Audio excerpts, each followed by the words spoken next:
back for Black and Curious. I'm Kendrin. What up, what up? It is Deja. How y'all doing, fam? Hello.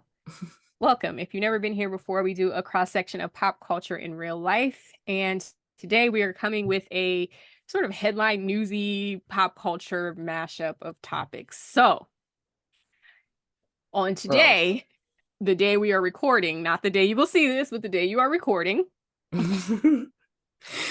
Trump has been convicted on all 34 counts related to the documents case and the falsifying of the records related to his payments to Stormy Daniels. You may recall that Michael Cohen already did time for this. So About damn basically, time. and in the federal indictment that Michael Cohen already did time for, essentially, Trump was listed as individual one, but he was never named as a defendant. So this is a state case for the state of New York. So it's a separate case, but he is in fact the defendant, and he was convicted of every single count that he was charged with.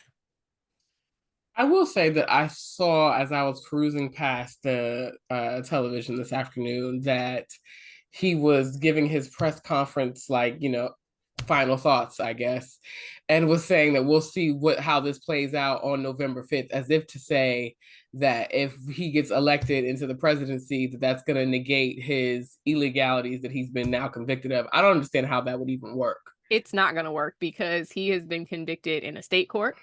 And wait, no, this is a federal case, I think. Alvin Bragg, I think this is a federal case. But I still don't see where this is. I mean, if he wins, he could make it go away. Is this a state court case? Let me look. Hold on. I'm gonna be giving wrong I'm information. like, would that even be fair? That's my question. What do you mean? Like, if he becomes the next presidential candidate for 2025, is it even fair that he would have the right to, like, pardon himself? Like, can you even do that? Is there even a precedence for that? Fairness? Are you implying that they're going to do anything fair if he's elected? Clearly not, but I'm just thinking. I'm just thinking. I'm speaking without thinking that through. How about that? Yeah. Because I don't know that would be. It would not be fair, right? But, like, could it be done? Is the point that I'm getting at? Yeah, yeah. Um, Yikes. Wow. Yeah, it is a state court case. Okay. So yeah, so this is a state court case, and I don't see how he gets out of this one. With state court cases, federal pardons don't matter. Um, so Okay. yeah, I think this is a state court case. So everything Huh. I'm seeing, it's the people of the state of New York versus.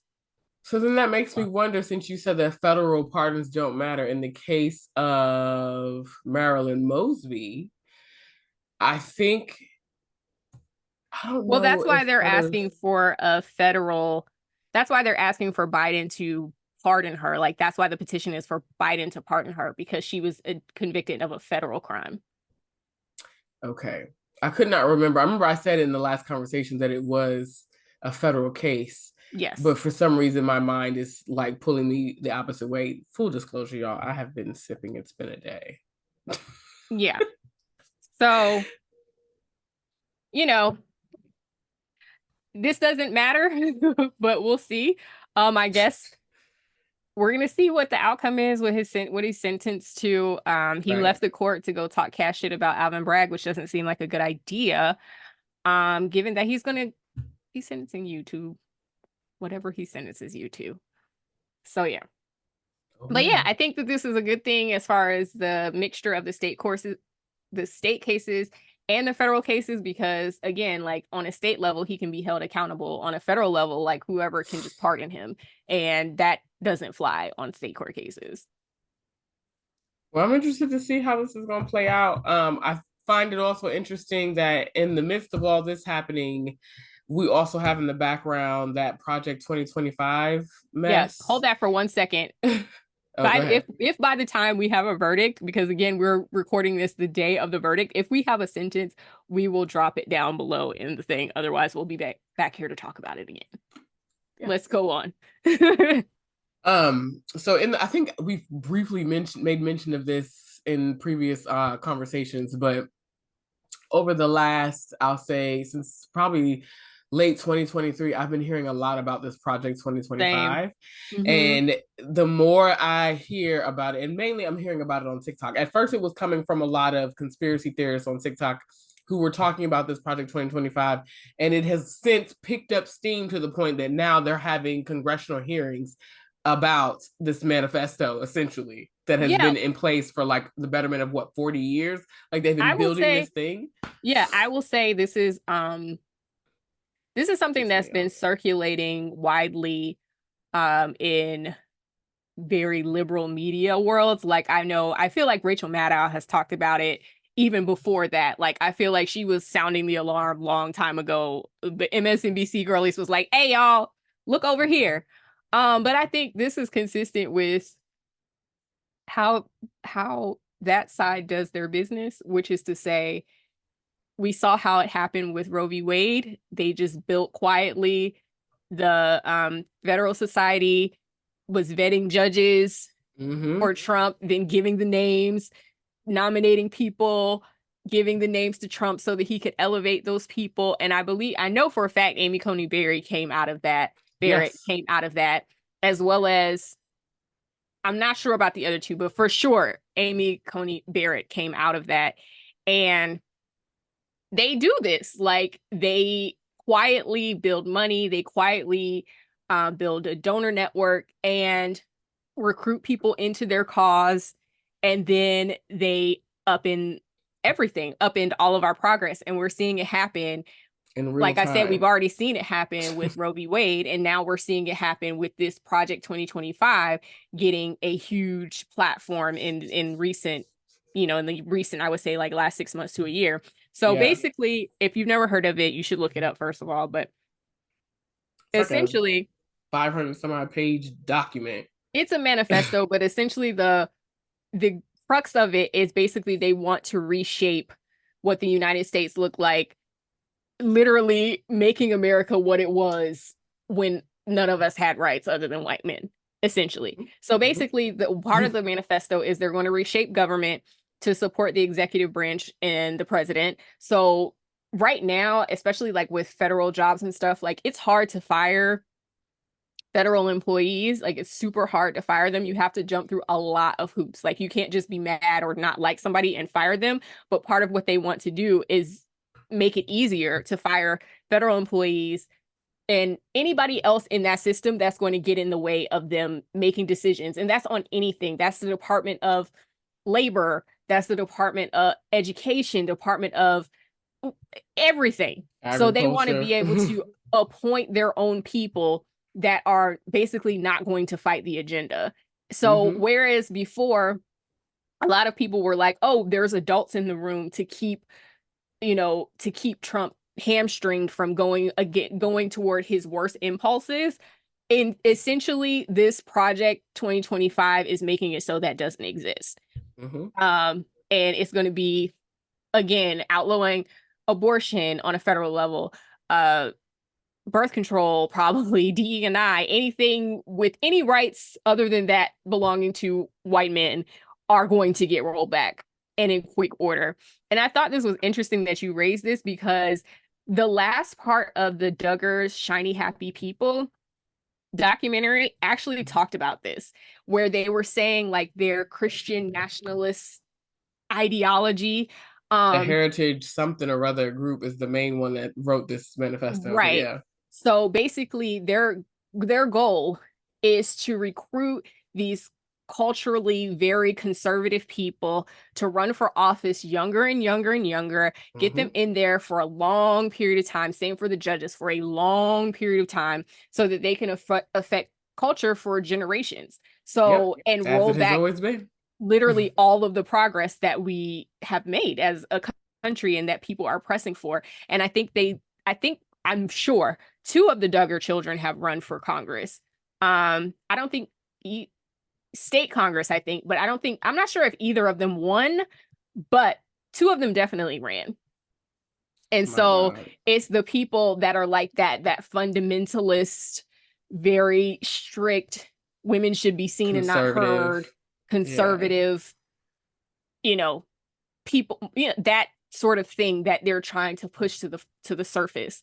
And Hmm. so I'm happy to see that people are finally sounding the alarm, because don't let them do it quietly, like how they've been slowly building toward this whole, like, repealing abortion rights. Don't let them do it quietly. Like, make them do it Don't let out them loud. do Like, anything else. make them Yeah. do it out loud, and let's fight about it. Like, we're gonna fight. You know what I mean? Like, Hmm. ugh, The latest it's a thing that lot. I have seen, which I find so interesting, like I really hope that they don't take away TikTok, because this is how I end up getting a lot of my news. And I feel like if it were not for TikTok, I don't know that I would have ever heard about 2025, because it was not Yeah. on any other social media that I know of where people were Yeah. talking about it. And so now I'm seeing all these congressional hearings that are taking place, two of which that stand out in my mind, where I forgot what, she's a senator. I don't remember what state she's from, but she has alopecia. The Oh, black senator, I Ayanna Ayanna Presley. Presley, I Hmm. think. Yeah.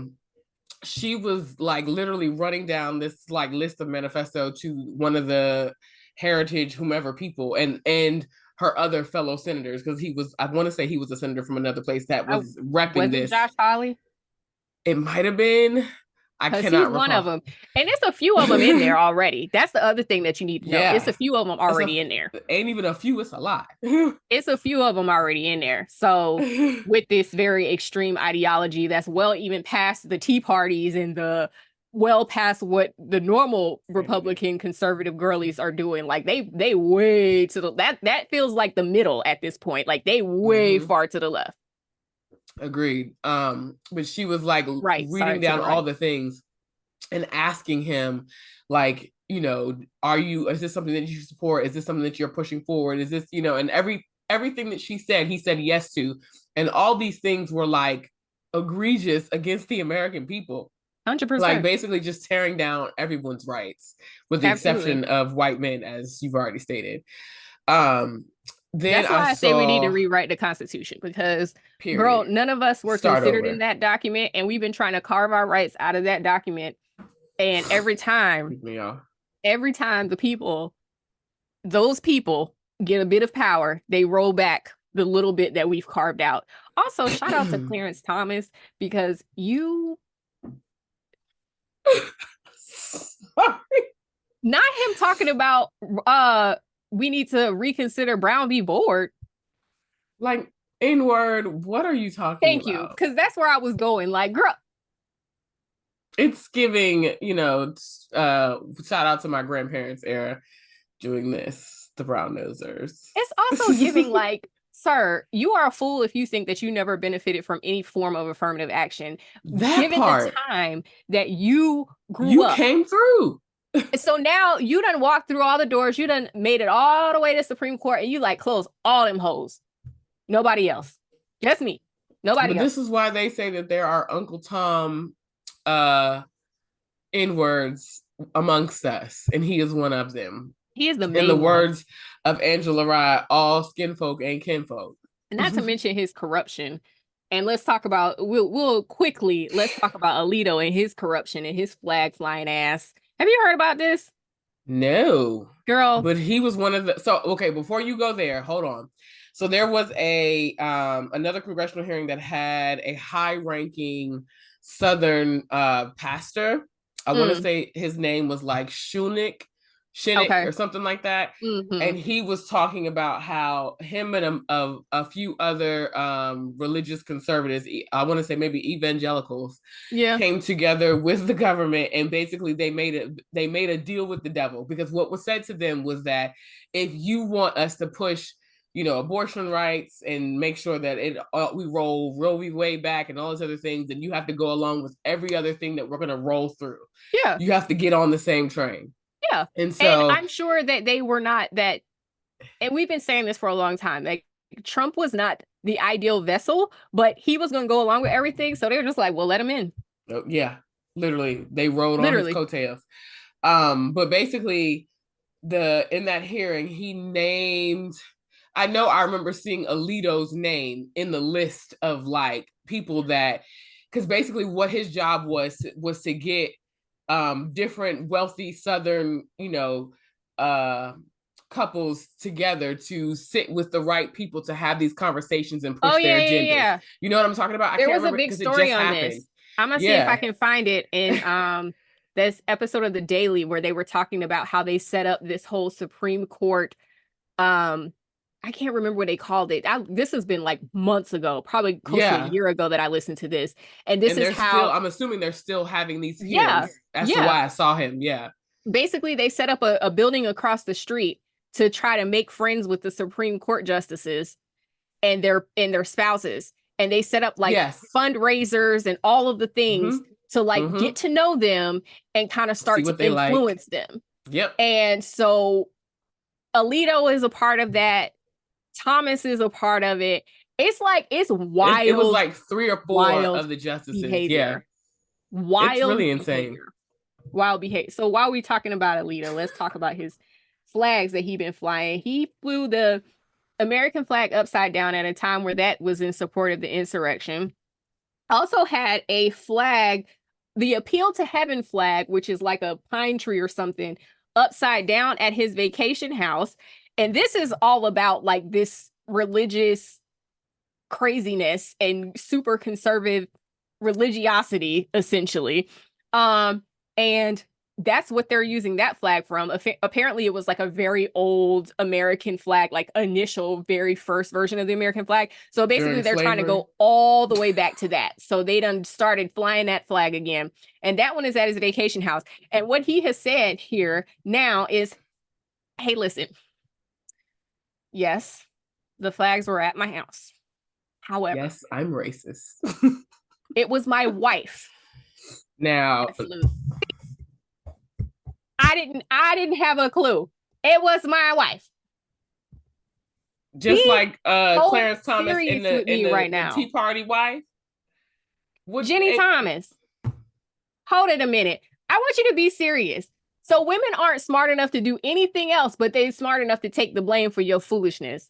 Go ahead. Now we can talk about Ginny and her insurrecting ass. Yes, she was key and monumental in the insurrection. This is not where we were supposed to be going for this episode, but the people need to know. It's a lot going on. It's so much going on and it's all connected. So it's like, while I get it, we're going to wrap it up with this point. While I get it, I understand that nobody is really appealing to the people. I understand. Not a one. I hear you. Both of these old ass men, we don't want them. We don't want either one of them. We don't. But that's what we got. Joe Byron, as the people call him when they get mad at him. We don't want Joe Byron. We know he is a mess. We know he's not doing all of the right things in the Middle East as we would desire. But this is the alternative, to be clear. Oh, literally. And the alternative is basically trying to set us back to 1945. Before 1930. Before 1910. That. The abortion law in Arizona that went into effect, the trigger law that went into effect in Arizona was from the 1800s. The abortion law that they're trying to put back on the books, that was from the 1800s. So like, let's be serious. Let's be deeply serious right now. Listen, y'all. So if you get into like the politics bag and all that kind of stuff, maybe we can do like a little politricking corner where we talk about these things, because these are things that we do care about. And Kendra is also an attorney. So baby, like, pay attention, okay? Listen, I'm not gonna say I'm the most like, I don't pay attention to everything because I get depressed and it stresses me out. Same. But I plug in enough to know that chaos is afoot and that chaos we have got to be aware and alive to the chaos that is afoot. Go ahead. I agree. So y'all get down in the comments, like, comment, and subscribe, of course. Let us know what you thought about the stories we shared. And if you have something you want us to talk about, put it in the email. We'll see you next time. Bye. Bye.